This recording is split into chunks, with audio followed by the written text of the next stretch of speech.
everyone, welcome back to my number sense series. In this video, we're going to be talking about something I call solving for unknowns.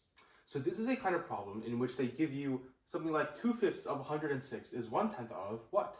They don't really say it, but they basically give you a variable x and they're asking you solve for x. So how can we do these kinds of questions? Well, this is really elementary algebra. Now, the naive way might be to say, okay, let me just do 2/5 times 106 and then I'll divide it by 1/10, and then no, that's how they get you. Now, the first important thing to recognize here is that of means multiplication. And some of you are thinking, that's really obvious. But the important thing, I'll call it x, about this is that it lets you move the numbers around in the equation, right? If you move this 1/10 over here, it becomes its reciprocal, 10.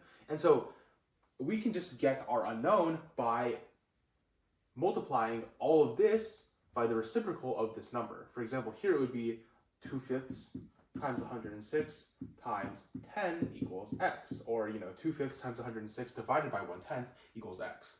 That is how we should solve for x. Do not do any multiplication before you move this fraction over. And I'll show you why right now. Because 2/5 times 106, that is not a nice number at all, okay? But 2/5 times 10, that's 4. And 4 times 106, that's a nice number. So, of course, always move this fraction over to see if there's anything worth simplifying. Of course, if there's something that can already be simplified, maybe there's something over here, then you can do that over there. But a lot of the time, it's going to be helpful to move this fraction over here before you multiply. So 2/5 times 10, that's 4, times 106 equals x. So x equals 424. Notice that we didn't do 2/5 times 106 because that would have given us a very bad number to work with.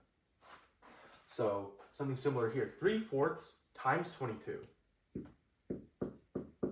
times the reciprocal of this number, 2/11. Once again, moving the fraction over before we multiply has saved us because 2/11, that cancels really nicely with the 22. 22 is 2 times 11, so it's 3/4 times 2 times 2, 2, 4, over, cancels. It's just 3.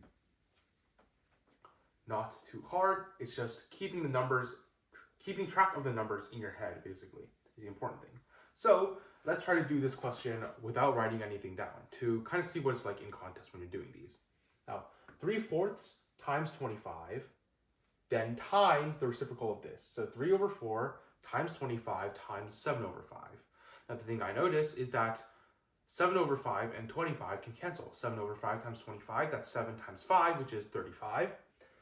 Then 35 times 3/4, that is 3 times 35/4, which is 105/4.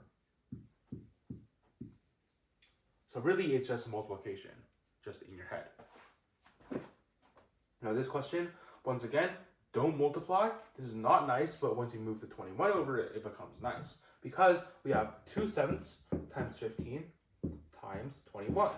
And this 21 and this 7 will cancel because 21 is 3 times 7, so it's here. 2 times 15 times 3, 30 times 3 is 90.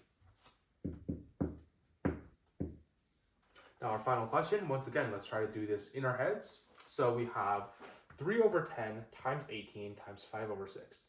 Now 3/10 times 18, 18 times 5/6. That's 18/6 times 5, which is 3 times 5, which is 15.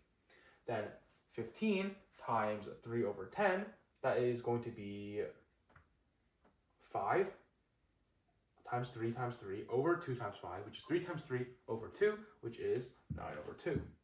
Or, I was thinking in my head, 3/10 equals 0.3 times 15 is 4.5.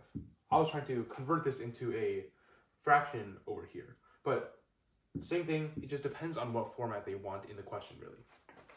So, really, this kind of question might seem very tricky at first, and it might seem like it involves a lot of computation. And this is definitely what I thought at first, before I found out you can just take the reciprocal and then multiply it over here, and it simplifies a lot very often.